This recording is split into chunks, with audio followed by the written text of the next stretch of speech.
भी किस्म की फर्दर गाइडेंस की ज़रूरत नहीं होगी। एक आपको बड़ा दिलचस्प वाक़या मैंने सुनाना है जो कि स्पॉन्सर से रिलेटेड है। कुछ लोगों की सैलरी डिफरेंट होती है, बैंक अकाउंट में ट्रांजैक्शन डिफरेंट होती है। इस पे क्वेश्चन होगा। अस्सलाम वालेकुम, उम्मीद है आप सब खैरियत से होंगे। रोमन्स वर्ल्ड यूट्यूब चैनल पे आप सबको मैं खुश आमदीद कहता हूँ। टाइटल से पता लग गया होगा कि आज हम विज़िट वीज़ा के बारे में बात करेंगे कि आपको यूके का विज़िट वीज़ा कैसे अप्लाई करना है, उसकी क्या क्या रिक्वायरमेंट्स हैं। मैंने कुछ टॉपिक्स सेलेक्ट किए हैं आपके लिए, जिन टॉपिक्स पे मैं बात करूँगा।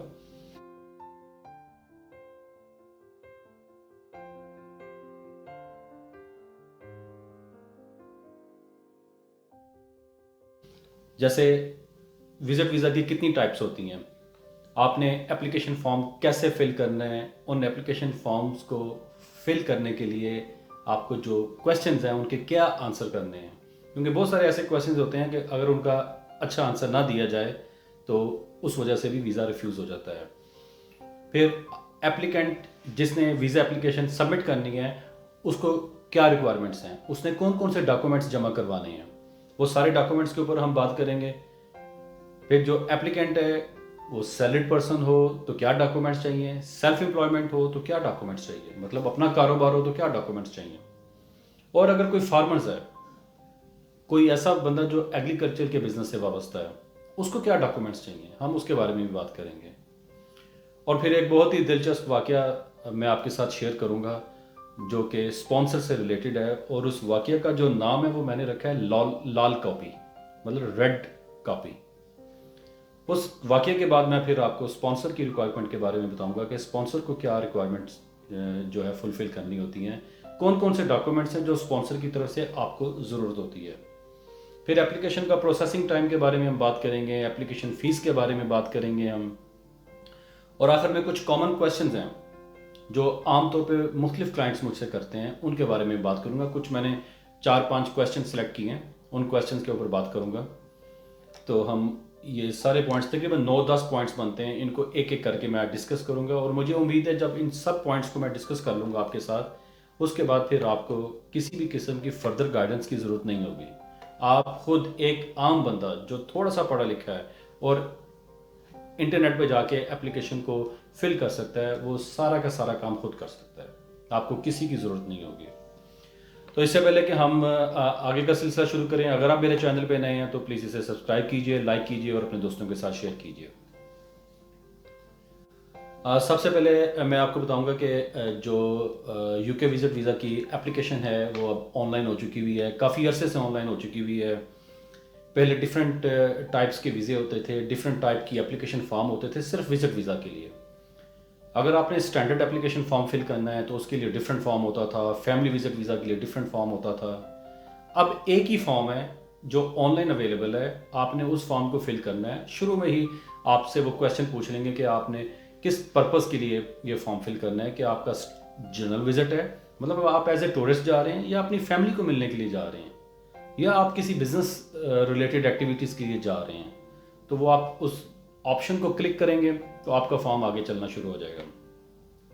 और नॉर्मली जो वीज़ा है वो 6 मंथ्स के लिए मल्टीपल वीज़ा इशू किया जाता है।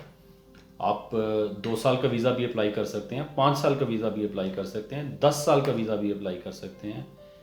लेकिन जो लोग पहली दफ़ा विजिट वीज़ा अप्लाई कर रहे हैं उनके लिए सजेशन यही है कि वो 6 मंथ्स के लिए वीज़ा अप्लाई करें। अब हम एप्लीकेशन फॉर्म को फिल कैसे करना है उस पर बात करते हैं। मैंने आपको बताया है कि ऑनलाइन एप्लीकेशन है विजिट वीज़ा की, और सारी की सारी जो एप्लीकेशन है थ्रू आउट आपने ऑनलाइन फिल करनी है, और आखिर में जितने सपोर्टिंग डॉक्यूमेंट्स हैं वो आपने अपलोड कर देने हैं। मतलब ये है कि आप अपनी एप्लीकेशन को फिल करना शुरू करेंगे, सारे स्टेप्स कंप्लीट करेंगे, और लास्ट में अपने डॉक्यूमेंट्स वही ऑनलाइन आप अपलोड कर देंगे। अब आपको फिजिकली डॉक्यूमेंट्स भी सबमिट करने की ज़रूरत नहीं है।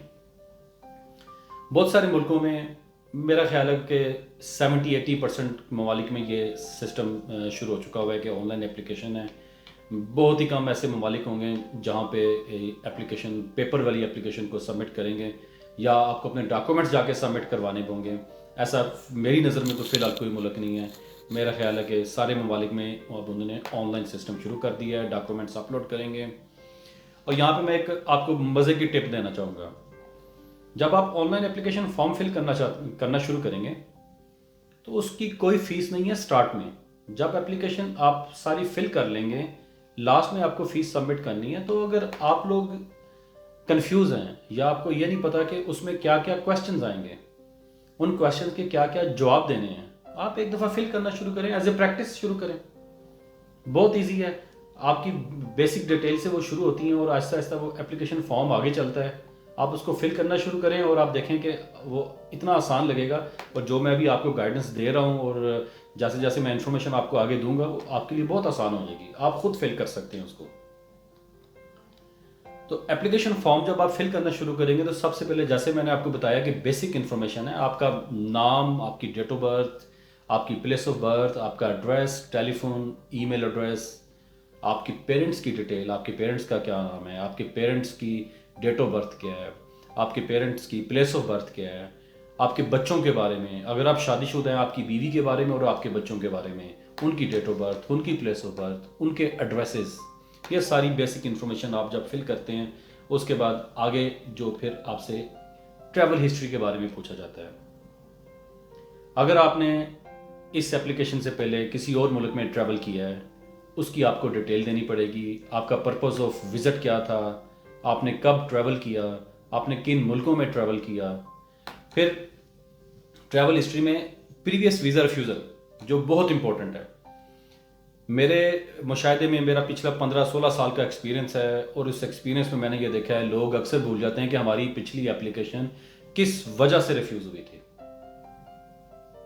उनके पास वो रिफ्यूज़ल लेटर का रिकॉर्ड ही नहीं होता। लोगों ने 2 दफ़ा अप्लाई किया होता है, 3 दफ़ा अप्लाई किया होता है, एप्लीकेशन रिफ्यूज़ हो चुकी होती है। उनके पास ना प्रीवियस एप्लीकेशन का एप्लीकेशन रिकॉर्ड होता है और ना रिफ्यूज़ल का रिकॉर्ड होता है। और बाज़ दफ़ा जब आप नई एप्लीकेशन फॉर्म फिल करते हैं, आपको वो इन्फॉर्मेशन भूल जाती है जो आपने प्रीवियस एप्लीकेशन में दी थी। और जब आप नई एप्लीकेशन करते हैं, उसमें फिर कॉन्फ्लिक्ट आ जाता है कि होम ऑफिस या ब्रिटिश हाई कमीशन ये बोल सकता है कि पहले तो आपने कोई और इन्फॉर्मेशन दी थी, अब आप कोई और इन्फॉर्मेशन दे रहे हैं। तो आपको अपना प्रीवियस रिकॉर्ड अच्छे से संभाल के रखना है और कोशिश करें वही इन्फॉर्मेशन दें जो आपने पहले ब्रिटिश हाई कमीशन में प्रीवियस एप्लीकेशन के टाइम पे दी थी। तो प्रीवियस रिफ्यूज़ल की आपको अगर रिफ्यूज़ हुआ है आपका, तो आपको वो डेट देनी है, रीजंस देनी है कि क्यों रिफ्यूज़ हुआ था और कब रिफ्यूज़ हुआ था।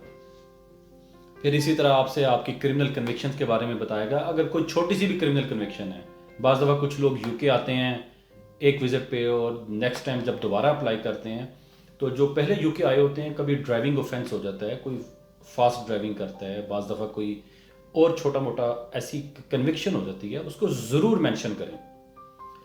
तो कोई भी कन्विक्शन ऐसी हुई है यूके में या यूके से बाहर, वीज़ा अप्लाई करने से पहले या पहले कभी आपकी ये कन्विक्शन हुई है, उसको ज़रूर मेंशन करें, बिल्कुल नहीं छुपाएं।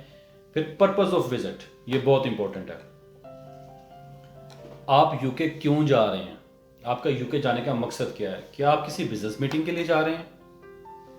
क्या आप फैमिली से मिलने जा रहे हैं? मतलब बहुत सारे लोगों के यहाँ पे रिश्तेदार मौजूद हैं, वो उनसे मिलने के लिए आते हैं। तो पर्पस ऑफ विजिट को क्लियर करना बहुत ज़रूरी है। बिजनेस मीटिंग है, कोई इवेंट है, कोई एग्जीबिशन है, आपके पास उसके प्रूफ्स होने चाहिए, वो लेटर्स होने चाहिए, वो सारे आपको पर्पस ऑफ विजिट में ये चीज़ें क्लियर करनी है। फिर कितने दिनों के लिए आप जा रहे हैं, हाउ मैनी डेज। कुछ लोग एप्लीकेशन में लिखते हैं कि हम 2 वीक्स के लिए जाएंगे, 3 वीक्स के लिए जाएंगे। तो जो आपका पर्पस ऑफ विजिट है, जितना आपका है पर्पस ऑफ विजिट, उसके मुताबिक आप लिखें कि मैं इतने वीक्स के लिए ये सफ़र करूँगा। सोशल टाइज को डिस्क्लोज करना बहुत ज़रूरी है कि आप विजिट के लिए अप्लाई कर रहे हैं, तो आप वापस भी जाएंगे यूके से या नहीं जाएंगे। बहुत सारे लोग हैं Pakistan, India, Bangladesh, Sri Lanka, Nepal, middle east, इन मुल्कों से वीज़ा अप्लाई करते हैं, अल्बानिया, अफ्रीका, इन सब जगहों से मेरे पास क्लाइंट्स हैं। जब वीज़ा अप्लाई करते हैं, गलती ये करते हैं कि ये नहीं बताते कि पीछे फैमिली मौजूद है। आपको बताना है कि आपके पीछे वाइफ है, आपके बच्चे हैं या आपके पेरेंट्स हैं, बहन भाई हैं, आपकी रिस्पॉन्सिबिलिटीज़ हैं वो क्या हैं, आपकी जॉब है, परमानेंट जॉब है या बिजनेस है, ये सब चीज़ें, इसको सोशल टाइज बोलते हैं। अगर आप ये नहीं डिस्क्लोज करेंगे तो प्रॉब्लम आ सकती है। आपको सोशल टाइज ज़रूर डिस्क्लोज करनी है ताकि वीज़ा लगने के चांसेस आपके बढ़ जाएं। फिर इनकम के बारे में, ये बहुत इंपॉर्टेंट पार्ट है एप्लीकेशन का कि आपने अपनी इनकम को ठीक डिस्क्लोज करना है। अगर आप अपनी इनकम डिस्क्लोज नहीं करेंगे, बहुत सारे लोग हैं इस पार्ट में मिस्टेक्स करते हैं, वो अपनी इनकम को ठीक तरह से डिस्क्लोज नहीं कर सकते। मैं इस इनकम के बारे में आगे डिटेल से बात करूंगा आपके साथ। इसको आपने बहुत अच्छे तरीके से डिस्क्लोज करना है। अब हम आते हैं कि आपको कौन कौन से डॉक्यूमेंट्स चाहिए होंगे। एक एप्लीकेंट जो किसी भी मुल्क से यूके का वीज़ा अप्लाई कर रहा है, विजिट वीज़ा अप्लाई कर रहा है, उसके पास वैलिड पासपोर्ट होना चाहिए। कोशिश करें 6 मंथ्स से ज़्यादा उसकी एक्सपायरी होनी चाहिए। अगर 6 मंथ्स या लेस देन 6 मंथ्स है तो मैं आपको ये सजेस्ट करूँगा कि आप उसे पासपोर्ट को पहले रिन्यू करवाएं। और अगर आपका प्रीवियस पासपोर्ट है उसकी कॉपी भी आपको चाहिए होगी। आपको प्रीवियस पासपोर्ट की डिटेल भी देनी होगी, लाइक प्रीवियस पासपोर्ट का नंबर क्या था, प्रीवियस पासपोर्ट कब एक्सपायर हुआ था, वो सारी डिटेल्स आपके पास होनी चाहिए। एप्लीकेशन में आपसे पूछा जाएगा। 2 फोटोग्राफ्स चाहिए। वैसे अब जब से ये ऑनलाइन सिस्टम हुआ है वो फोटोग्राफ्स नहीं ले रहे। आप जब बायोमेट्रिक्स के लिए, फिंगरप्रिंट्स के लिए जाते हैं वहीं पे आपकी इलेक्ट्रॉनिक फ़ोटो ले जाती है, लेकिन फिर भी एहतियातन आपको 2 तस्वीरें कुछ जगहों पे अभी भी ली जा रही हैं। अब मैंने पहले आपको कहा था कि मैं बाद में बात करूंगा इनकम रिलेटेड।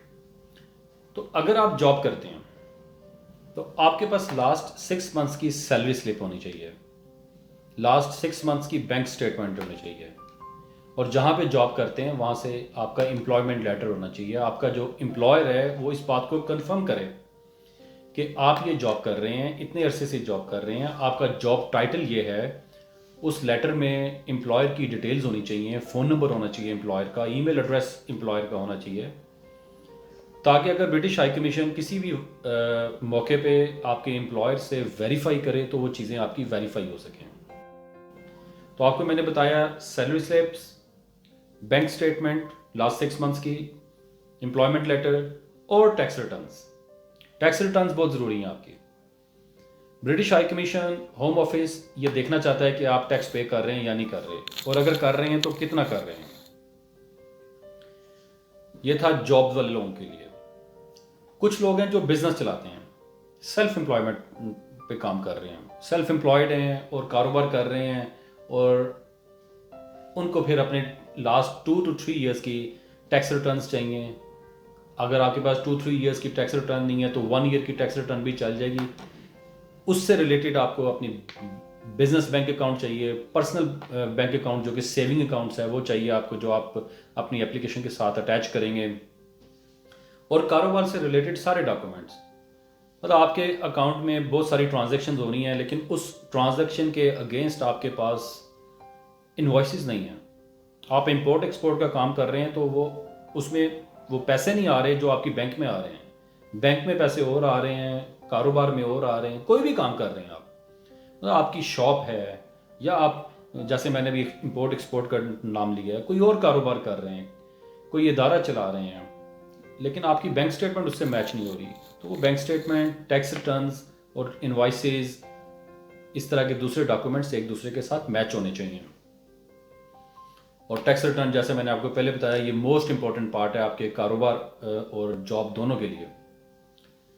तीसरी बात मैंने फार्मर्स के लिए आपको बताई थी। बहुत सारे फार्मर्स कांटेक्ट करते हैं, जी हमारी तो ज़रूरी ज़मीन है, हम तो काश्तकार हैं, हम कैसे ये डॉक्यूमेंट्स जमा करवाएं, हमारे तो 6 महीने के बाद पैसे आते हैं। देखें, 6 महीने के बाद भी अगर आपके पैसे आते हैं तो आपको टैक्स एग्जेम्पशन सर्टिफिकेट मिल जाता है। हर कंट्री में ऐसे सहूलत मौजूद है कि जिन चीज़ों पे टैक्स एग्जम्प्ट है उसका आपको सर्टिफिकेट मिल जाता है। आपको 6 महीने के पैसे आ रहे हैं, आपने लाजमी बात है कि फसल बेची होगी कहीं पे। अगर आपका बैंक अकाउंट नहीं है तो बैंक अकाउंट आप ज़रूर ओपन करवाएं, वो पैसे आप बैंक में लें। आप कोशिश करें बैंक टू बैंक ट्रांसफ़र हो। अगर बैंक टू बैंक ट्रांसफ़र नहीं है और आप कैश ट्रांसफ़र कर रहे हैं तो उसके अगेंस्ट इनवॉइस होनी चाहिए। आपकी जहां पे फसल होती है, काश्तकारी होती है, उनके ज़मीन के डॉक्यूमेंट्स होने चाहिए। तो ये सब चीज़ें फार्मर्स के लिए ज़रूरी हैं। आखिरी नंबर पे आपने अपनी प्रॉपर्टी, अगर आपके पास प्रॉपर्टी है, कुछ लोग रेंट पे रहते हैं, कुछ लोगों की अपनी प्रॉपर्टी होती है, तो उसके डॉक्यूमेंट्स आपने ज़रूर साथ लगाने हैं। और ये जितने डॉक्यूमेंट्स मैंने आपको बोले हैं ये इंग्लिश में होने चाहिए। बाज़ दफ़ा लोगों के पास डॉक्यूमेंट्स होते हैं वो अपनी लैंग्वेज में, कोई उर्दू है, हिंदी है, पंजाबी है, कोई और बंगाली लैंग्वेज है, अल्बेनियन लैंग्वेज है, अफ्रीकन लैंग्वेज है, उसको इंग्लिश में ट्रांसलेट आपने ज़रूर करवाना है। तो सारे डॉक्यूमेंट्स इंग्लिश में होने चाहिए। फिर आपकी अगर कोई सेविंग सर्टिफिकेट्स हैं, कहीं पे भी अगर आपकी सेविंग्स पड़ी हुई है और वो सेविंग आप सर्टिफिकेट लगा दें, सेविंग अकाउंट है वो आप साथ लगाएं, तो ये एक प्लस पॉइंट होगा। सपोर्टिंग डॉक्यूमेंट्स होंगे। तो जब भी आप एप्लीकेशन फॉर्म फिल करना शुरू करें, फिल करने से पहले पहले आपने जो इन्फॉर्मेशन इकट्ठी करनी है, जैसे मैंने आपको पहले बताया है कि आपके पेरेंट्स की डिटेल आपके पास होना चाहिए, उनके एग्जैक्ट नाम जो पासपोर्ट पे लिखे हुए हैं, date of birth, place of birth, आपकी प्रीवियस लास्ट 10 ईयर्स की जो ट्रैवल हिस्ट्री है वो आपके पास मौजूद होनी चाहिए एप्लीकेशन फिल करने से पहले। अब स्टार्ट में मैंने आपको बताया था कि एक आपको बड़ा दिलचस्प वाकया मैंने सुनाना है जो कि स्पॉन्सर से रिलेटेड है। एक क्लाइंट है मेरे, बड़े पुराने क्लाइंट हैं, उनका मुझे फ़ोन आया एक, मैं बताऊंगा नहीं उनका नाम और ये भी नहीं बताऊंगा किस मुल्क से फ़ोन आया। उन्होंने कहा जी रोमान भाई मुझे ना यूके का वीज़ा अप्लाई करना है और स्पॉन्सर है मेरे पास, तो क्या क्या रिक्वायरमेंट है। बड़ा ज़बरदस्त उन्होंने क्वेश्चन किया कि क्या क्या रिक्वायरमेंट है। मैंने उन्हें कहा कि वो स्पॉन्सर क्या करते हैं यूके में। उन्होंने कहा रोमान भाई वो ब्रिटिश हैं। मैंने उनसे दोबारा क्वेश्चन किया कि भाई वो स्पॉन्सर की फाइनेंशियल कंडीशन क्या है। उन्होंने कहा रोमान भाई उनके पास रेड पासपोर्ट है। मैंने फिर तीसरी दफ़ा उनसे सवाल किया कि भाई वो जॉब करते हैं या सेल्फ एम्प्लॉयड हैं, उनकी क्या फाइनेंशियल कंडीशन क्या है। रोमान भाई उनके पास लाल कापी है। तो मैं ये कहना चाहूँगा, देखें कि सिर्फ लाल कॉपी या रेड पासपोर्ट का स्पॉन्सर होना काफ़ी नहीं है। स्पॉन्सर की कुछ रिक्वायरमेंट्स होती हैं, कुछ डॉक्यूमेंट्स होते हैं जो आपको साथ लगाने होते हैं। अगर आपके पास कोई स्पॉन्सर मौजूद है, आप फैमिली विजिट के लिए जा रहे हैं, आप जनरल विजिट के लिए जा रहे हैं और स्पॉन्सर आपके पास है, तो क्या वो स्पॉन्सर आपको सिर्फ अकोमोडेशन प्रोवाइड करेगा या आपके ट्रैवल एक्सपेंसेस भी वो बियर करेगा, या दोनों में से कुछ नहीं करेगा, सिर्फ आपको स्पॉन्सर कर रहा है। अगर कोई आपको अकोमोडेशन ऑफर कर रहा है तो क्या उसके घर में इतनी जगह मौजूद है कि वो आपको अपने पास रख सकता है, उसका घर ओवर क्राउडेड तो नहीं हो जाएगा, एक्स्ट्रा स्पेस मौजूद है उसके घर में। तो ये चीज़ें बताना ज़रूरी होती हैं। और अगर वो आपके ट्रैवल एक्सपेंसेस भी बियर कर रहा है, लाइक कोई एक एप्लीकेंट है वो अपने पेरेंट्स को स्पॉन्सर करता है और वो ये कहता है कि मैं इनकी अकोमोडेशन भी, इनके ट्रैवल एक्सपेंसेस भी सारे बियर करूंगा, तो वो ट्रैवल एक्सपेंसेस बियर करने के लिए उसकी इनकम उतनी होनी चाहिए, उसके पास वो सेविंग्स होनी चाहिए। ये सब चीज़ें उसको बतानी होंगी।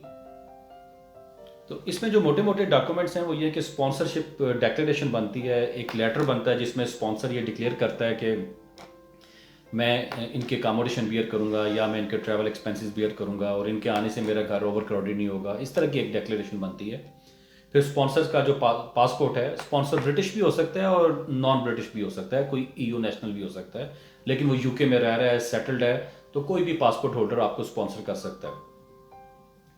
तो उनकी अटेस्टेड पासपोर्ट की कॉपी लगेगी, उनका proof of ID, proof of address वगैरह, जैसे बिजली, गैस, पानी, इनके बिल्स वगैरह जो प्रूफ ऑफ एड्रेसेस होते हैं, कौंसल टैक्स के बिल।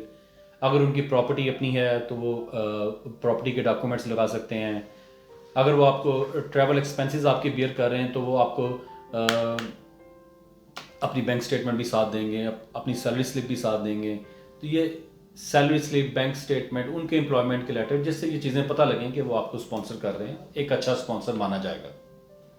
तो सिर्फ लाल कापी नहीं चलेगी, लाल कापी के साथ बहुत सारे डॉक्यूमेंट्स भी लगाने पड़ेंगे। अब फीस के बारे में बात करते हैं। जो इस वक्त स्टैंडर्ड विजिट वीज़ा की फ़ीस है, आज की डेट में जो फ़ीस है वो 95 पाउंड है। ये 6 मंथ्स की फ़ीस है। 2 ईयर्स की फ़ीस 361 पाउंड है, 5 ईयर्स की 655 पाउंड है। और अगर आप 10 साल का वीज़ा अप्लाई करते हैं, अगर आपकी ट्रैवल हिस्ट्री अच्छी होगी है तो 10 साल का वीज़ा अप्लाई कर सकते हैं। आपको 10 साल का मल्टीपल वीज़ा इकट्ठा मिल जाएगा और उसकी फ़ीस है 822 पाउंड। तो ये फ़ीसेस हैं, ये आज के रेट के मुताबिक करंट जो फ़ीसेस हैं वो मैंने आपको बताई हैं।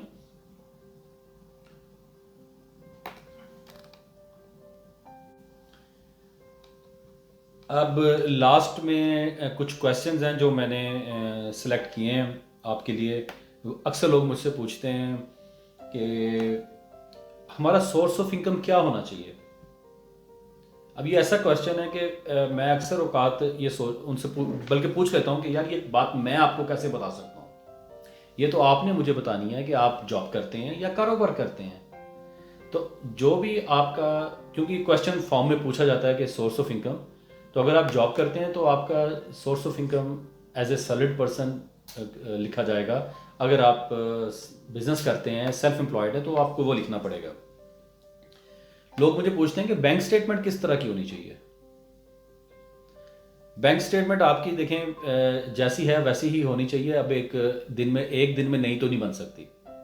अगर आप सैलरीड पर्सन हैं तो एक तरफ आपकी सैलरी स्लिप है तो दूसरी तरफ बैंक स्टेटमेंट आपस में मैच होनी चाहिए। एक बंदे की सैलरी है, मैं पाउंड्स में बात करता हूँ, 2000 पाउंड है या 1500 पाउंड है, तो बैंक अकाउंट में भी उतने पैसे आने चाहिए। बाज़ दफ़ा कुछ लोगों की सैलरी डिफरेंट होती है, बैंक अकाउंट में ट्रांजैक्शन डिफरेंट होती है, इस पे क्वेश्चन होगा। ये चीज़ एक अच्छी नहीं मानी जाएगी। फिर बहुत सारे लोग हैं वो वीज़ा एप्लीकेशन से पहले, आज आपने एप्लीकेशन करनी है, उससे कुछ दिन पहले या कुछ महीने पहले एक बड़ी बड़ी ट्रांजैक्शन करना शुरू कर देते हैं। और वो कहते हैं जी हमने ट्रांजैक्शन कर लिया, 10 लाख डाल दिया, 15 लाख डाल दिया, 15,000 पाउंड कर दिया, 20,000 पाउंड कर दिया। तो ये अचानक से ट्रांजैक्शन करना, इसको जस्टिफाई करना बहुत मुश्किल हो जाता है। हाँ, बाज़ लोगों की जेन्युइन ट्रांजैक्शन होती है कि उनकी कोई प्रॉपर्टी सेल वो करते हैं, या बाज़ दफ़ा कोई अपनी बिजनेस को सेल करते हैं, गाड़ी सेल करते हैं, तो वो ट्रांजैक्शन अगर है और उसके प्रॉपर प्रूफ्स मौजूद हैं और आप उसको एक्सप्लेन कर सकते हैं, ऐसी ट्रांजैक्शन को एक एक्सप्लेनेशन लेटर बना के ज़रूर एक्सप्लेन करें कि ये पैसे कहाँ से आए हैं। लेकिन ऐसे आप बिल्कुल नहीं कीजिएगा कि अगर आपने एप्लीकेशन से पहले आप जॉब करते हैं, आपकी 1500 पाउंड या 2000 पाउंड के इक्वलेंट या इतनी या इससे कम जितनी भी आपकी सैलरी है, उसके अलावा आप बड़ी बड़ी ट्रांजैक्शंस अपने बैंक अकाउंट में शो कर रहे हैं, ये नेगेटिव पॉइंट होगा। तो ऐसे लोग बिल्कुल ऐसी ट्रांजैक्शन ना करें जो सिर्फ इस पर्पज़ के लिए कि शायद वो ये समझते हैं कि इससे एम्बेसी के ऊपर, ब्रिटिश हाई कमीशन के ऊपर एक अच्छा असर पड़ेगा, तो अच्छा असर बिल्कुल नहीं पड़ेगा जब तक आप उन ट्रांजैक्शन को प्रॉपर प्रूफ्स के साथ एक्सप्लेन नहीं कर सकते। अगर जस्टिफाई कर सकते हैं तो उन ट्रांजैक्शंस को, तो फिर ज़रूर वो बैंक स्टेटमेंट आप लगाएं। कुछ लोग कहते हैं जी कि हमें यूके से स्पॉन्सर चाहिए या नहीं चाहिए। देखिए, अगर जनरल विजिट है आपका, एज ए टूरिस्ट आ रहे हैं, बाज़ दफ़ा आप सिर्फ लंदन आते हैं, सैर करने के लिए आते हैं, यूके देखना चाहते हैं, तो आपको स्पॉन्सर नहीं चाहिए। फैमिली विजिट वीज़ा है, उसमें आप अगर आपको अकोमोडेशन प्रोवाइड की जा रही है या आपके कोई एक्सपेंस बियर कर रहा है तो उसमें आपको स्पॉन्सर चाहिए। बिजनेस विजिट वीज़ा में आप आते हैं तो उसमें आपको बिजनेस को इनविटेशन लेटर चाहिए होता है कि ये कहाँ हमारी कंपनी में आएंगे, हमारा ये 1 दिन की मीटिंग है, 2 दिन की मीटिंग है, हमारी एग्जीबिशन है, हमारी कॉन्फ्रेंस है, तो उसके लिए इनविटेशन लेटर और जो ज़रूरी डॉक्यूमेंट्स हैं वो आप साथ लगाएंगे। कुछ लोग कहते हैं कि हम यूके जब विजिट पे आएंगे क्या शादी कर सकते हैं? तो सिंपल आंसर है नो। कुछ लोग कहते हैं कि हम यूके आके काम कर सकते हैं, विजिट वीज़े पे आएंगे, ये इलीगल है जी। विजिट वीज़े पे आके आप काम नहीं कर सकते। आपको काम करने की, ना आप पेड काम कर सकते हैं ना अनपेड काम कर सकते हैं। मतलब आप किसी चैरिटी में वॉलंटियर काम भी नहीं कर सकते। एक बड़ा इंटरेस्टिंग क्वेश्चन है कि लोग पूछते हैं कि हम जब यूके विजिट वीज़े पे आएंगे कितने दिन के लिए स्टे कर सकते हैं। देखिए, वीज़ा आपके पास 6 मंथ्स का मल्टीपल वीज़ा, एप्लीकेशन फॉर्म में एक क्वेश्चन आया था, उसमें पूछा गया था कि आप कितने दिनों के लिए यूके जा रहे हैं। आपने वहाँ पे लिखा था 2 वीक्स के लिए, 4 वीक्स के लिए, 6 वीक्स के लिए। तो मेरी आप लोगों से यही रिक्वेस्ट होगी, जो आप एप्लीकेशन पे मेंशन करें उतने दिन के लिए ही आप स्टे करें। कानूनी तौर पे आप 180 दिन के लिए 6 मंथ्स तक स्टे कर सकते हैं, लेकिन एप्लीकेशन फॉर्म में आपने लिखा था 6 वीक्स या 4 वीक्स। तो जो चीज़ आपने एप्लीकेशन फॉर्म में मेंशन की है उतना ही स्टे आप करें। अदरवाइज बाज़ दफ़ा जब आप नेक्स्ट एप्लीकेशन करते हैं तो एक क्वेश्चन आ सकता है, फिर आपको जस्टिफाई करना पड़ेगा कि आपने ओवर स्टे क्यों किया।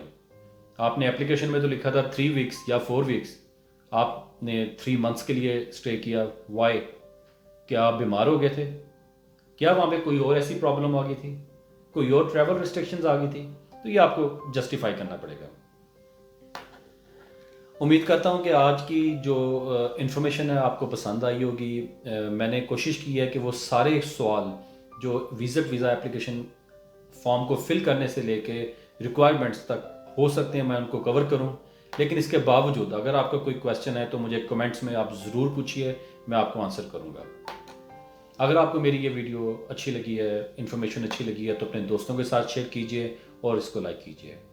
Until the next video, Allah Hafiz.